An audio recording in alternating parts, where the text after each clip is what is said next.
Okay, but here's the thing though. It's not possible that you can remain unaccountable and make good decisions going forward. Point number 2. It is possible to be in a relationship, to be in a marriage, and your unit grow and develop. It's possible for you to make progress together, but for you to remain stagnant as an individual. What happens in a lot of marriages is one person will keep moving, keep developing individually.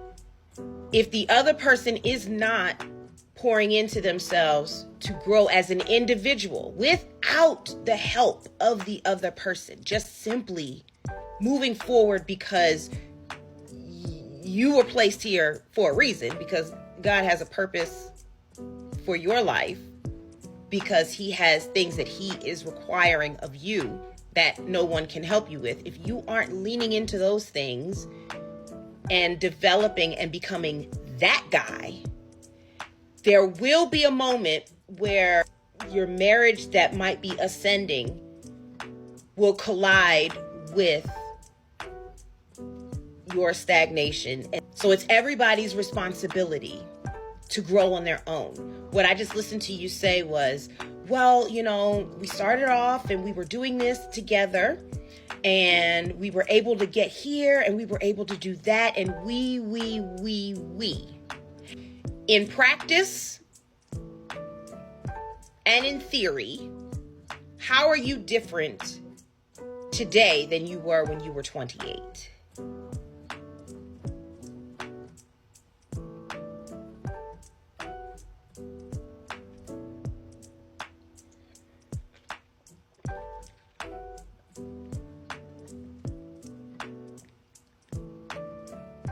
Looking at yourself as a 28-year-old man, can you point to anything in particular that says, this is how I'm different today?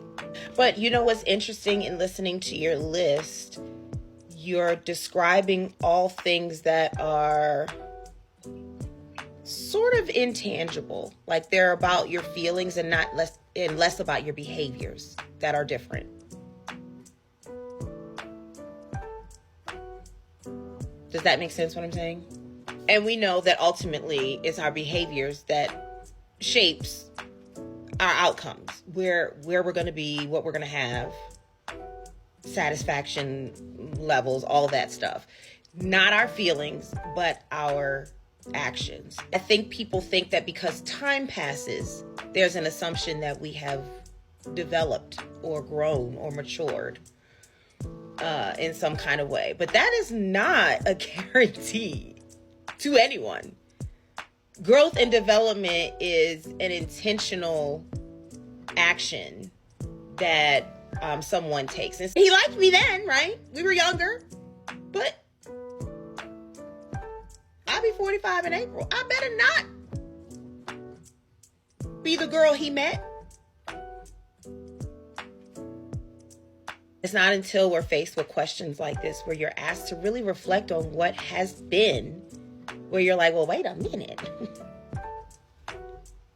If you are now able to see that you haven't developed from your 28-year-old self when you first met your wife, she feels the weight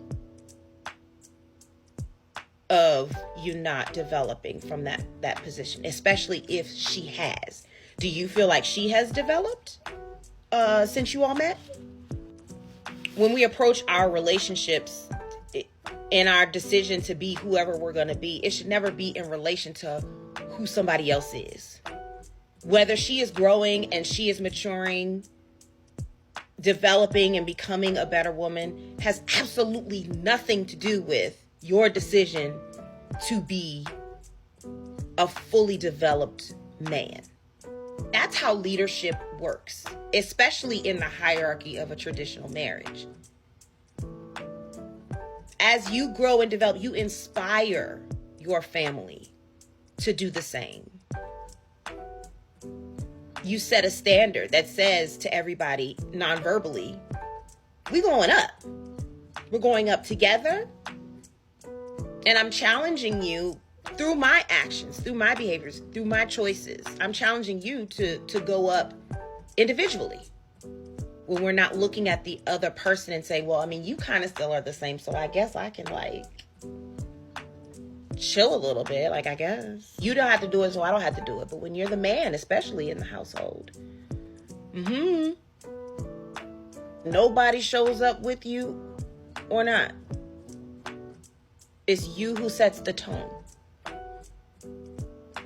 I feel very confident and comfortable saying that most men are apprehensive with the job of manhood. Examples that men have are decreasing. And so a lot of men are positioned to have to kind of figure things out on their own. Now, depending on what your skill set is, that you're kind of born with, depending on the mom you have, if you don't grow up with a father figure, depending on the father you have, if you grow up with a father figure, it will determine whether or not you can approach the fear of manhood and go past it, go through the door versus going to the door and turning around and going back to bed.